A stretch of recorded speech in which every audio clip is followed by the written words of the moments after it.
esteetilised iluprotseduurid. Millal võiks nendega alustada ja milliseid esimesena teha? Vot selles aitab meid jällegi Royal Grace ilukliinik. Pilleriin, no räägi, millest siis inimene peaks üldse alustama, kui tal on plaan, et vot nüüd võiks esteetilise iluprotseduuri ette võtta? Eks me oleme tänavapildis kõik näinud rohkem silmapaistvamat esteetilist meditsiinitulemust ja ka vähem silmapaistvamat. Mina alustaksin kõigepealt tutvuse tegemist arsti käekirjaga. Samuti on oluline ka arsti tagasisidet uurida. Mis oleks see kõige olulisem samm, mida inimene peab siis teadma enne, kui ta alustab esteetilise kirurgia hooldust? Seda teekonda alustada mina soovitan kindlasti konsultatsioon ja veel kord konsultatsioon. Sellepärast, et eks meil kõigil on eelnevalt palju küsimusi ja oluline on saada arsti käest nendele vastused. Võib-olla kõik need protseduurid ei pruugi mulle endale sobida, kas siis minu näonaha tõttu või siis ka eripära tõttu. Selleks on hea tulla Royal Grace ilukliinikusse märtsikuus, kuna meie konsultatsioonid on esteetilise arsti juurde tasuta. Aga milliseid esteetilise meditsiini protseduure siis Royal Grace ilukliinikus pakutakse?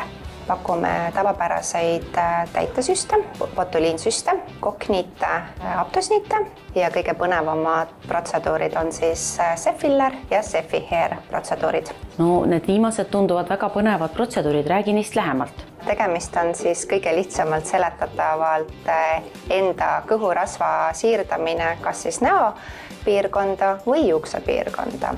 Kuna meie organism omastab kõige paremini meie enda rasvkudet, siis tulemused püsivad palju paremini ja kauem.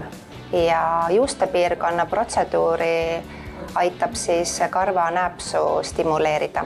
Aga millal otsustada täitesüstide kasuks ja ma saan aru, ka kehale tehakse täitesüste? Kui vananedes meie organism enam ei tooda nii palju kollageeni ja elastiini ja nahk lõtvub, siis ongi täitesüst kõige lihtsam ja kiirem moodus näonaha olukorda siis parandada. Samuti on vananemisilmingud ka meie kätel, seega on hea valik ka kehafilleritega muuta seda olukorda nooruslikumaks. Aga kui inimene veel ei ole valmis süstitavateks protseduurideks, milliseid selliseid alternatiive te pakute noorendamiseks?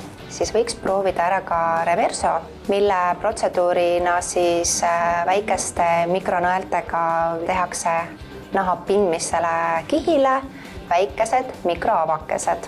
Täieliku paranemisel aitab see siis toota kollageeni ja elastiini. Nahk on pringim, seetõttu on säravam ja nooruslikum või siis ka pigmendilaigud aitab reverso väga hästi ka nendega tegeleda. Nii et ootame teid kõiki Royal Grace ilukliinikusse.